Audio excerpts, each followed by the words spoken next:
ওয়াকফ বিল নিয়ে এবার যে এতদিন পর্যন্ত যে আলোচনা চলছিল, এবার ওয়াকফ আইনে ঐতিহাসিক বদল আসতে চলেছে। ইতিমধ্যেই কেন্দ্রীয় মন্ত্রিসভার তরফ থেকে তাতে শিলমোহর দেওয়া হয়েছে এই বিলে, এবং এই বিলে যখন কেন্দ্রীয় মন্ত্রিসভার তরফ থেকে এই বিষয়ে যখন ছাড়পত্র দেওয়া হয়েছে, তখন তুমুল চিরবিরানি শুরু হয়েছে তৃণমূলের মধ্যে।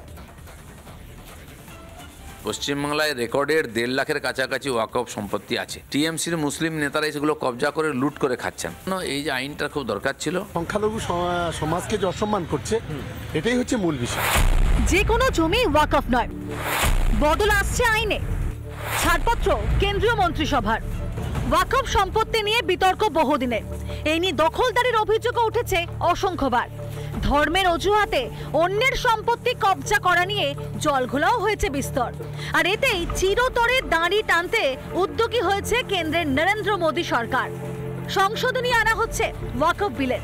কেন্দ্রের সিদ্ধান্ত, ধর্মীয় বা দাতব্য সম্পত্তি হবে ওয়াকফ। ফলে যে কোনো জমিকেই আর বলা যাবে না ওয়াকফ সম্পত্তি। এই পশ্চিমবাংলাতেও গ্রামে গঞ্জে বহু জায়গায় লোকের পাট্টার জমি আর দিয়ে দখল করে নিচ্ছে, জোর করে বলছে তুমি চাষ করতে পারবে না, এটা ওয়াকফ সম্পত্তি। এখনও চলছে এবং এর বিরুদ্ধে বলার মতো কেউ নেই, কোনো এফআইআর নেয় না, পুলিশ কোনো কিছু করে না। এই জন্য এই যে আইনটা খুব দরকার ছিল। ওয়াকফ বোর্ডের কোনো অপশন, কোনো প্রভিকশন তো সংবিধানে নেই।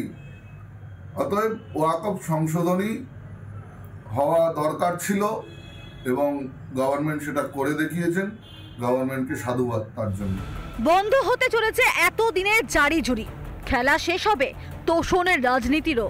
আর এতেই গায়ে জ্বালা ধরেছে ইন্ডির। কেন্দ্রের অপদার্থ সরকার যে বাংলার দেশের সংখ্যালঘু সমাজকে যে অসম্মান করছে, এটাই হচ্ছে মূল বিষয়। এতদিন ওয়াকফের নামে চলত জুলুমবাজি। মৌলবাদীদের কাছে এটাই ছিল জমি জিহাদের হাতিয়ার।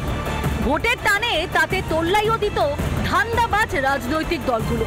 আর এবার ঢিল পড়েছে মৌচাকে। বিধানসভা ভোটের আগে তাতেই ত্রাহি ত্রাহি অবস্থা ইন্ডি জোটের। রিপাবলিক বাংলা। নানা ধরনের কন্টেন্ট দেখার জন্য লাইক করুন, শেয়ার করুন আমাদের ফেসবুক পেজ, সাবস্ক্রাইব করুন আমাদের ইউটিউব চ্যানেল। পাশাপাশি অন্যান্য ব্রেকিং নিউজের জন্য অবশ্যই চোখ রাখুন রিপাবলিক বাংলায়।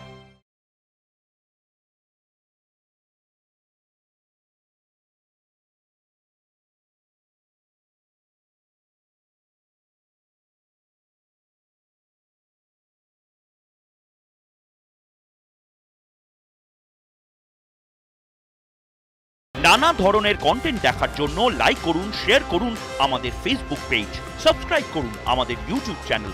পাশাপাশি অন্যান্য ব্রেকিং নিউজের জন্য অবশ্যই চোখ রাখুন রিপাবলিক বাংলায়।